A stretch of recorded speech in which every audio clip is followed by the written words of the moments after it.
দেবলীনার এই বাড়ির বউ হয়ে আসার স্বপ্ন এবার দুঃস্বপ্নে পরিণত করে দিল মীনাক্ষী। হ্যাঁ বন্ধুরা, ভিডিওটা লাইক দিয়ে দেখতে থাকুন। যে মুহূর্তে কিনা মীনাক্ষী বলতে থাকে যে দেবলীনা এত বড় একটা অঘটন ঘটিয়ে তুমি কি করে এবার এত বড় স্পর্ধা রাখো, যেখানে কিনা তোমার হবু শাশুড়ি মা যে কিনা মিথ থেকে চরম ঘৃণা করে, সেই মহিলার কাছে তুমি এত বড় একটা নোংরা কর্মকাণ্ড করে তুমি কি করে ভাবলে যে তুমি এত সহজে পার পেয়ে যাবে বলো তো। অন্যদিকে যখন ইন্দ্রাণী গাঙ্গুলি দেবলীনাকে বলতে থাকে যে দেবলীনা এই সব কিছু যা দেখানো হয়েছে সেটা কি সত্য নাকি মিথ্যে বলো শুধু।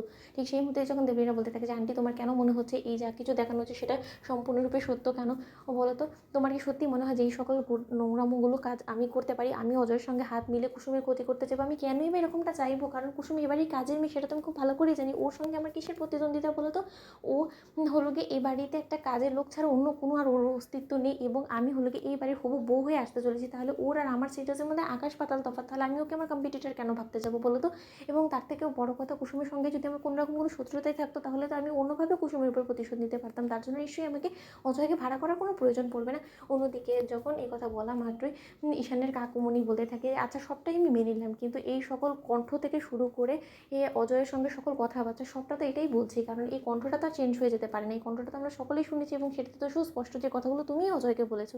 অন্যদিকে যখন দেবলীনা বলতে থাকে যে এই কথাগুলো আমি অজয়কে বলেছি, সেটাই বা কী করে কাকুমণি তুমি বলতে পারো, দাবি করে বলো তো। এটা তো এমনও করা হতে পারে যে জাল করে আমাকে ফাঁসানোর জন্য এই নোংরা চক্রান্তটা কেউ হয়তো বা করতে পারে।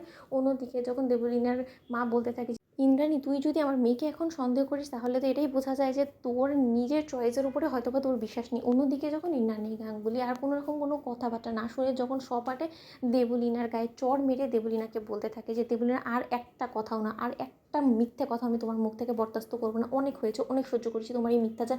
আমি সব কিছু দেখে শুনে চুপ রয়েছিলাম শুধুমাত্র মান সম্মানের ভয়ে, কারণ এখানে সকলে অতিথিরা আছে, আমাদের খুব কাছের লোকেরা আছে।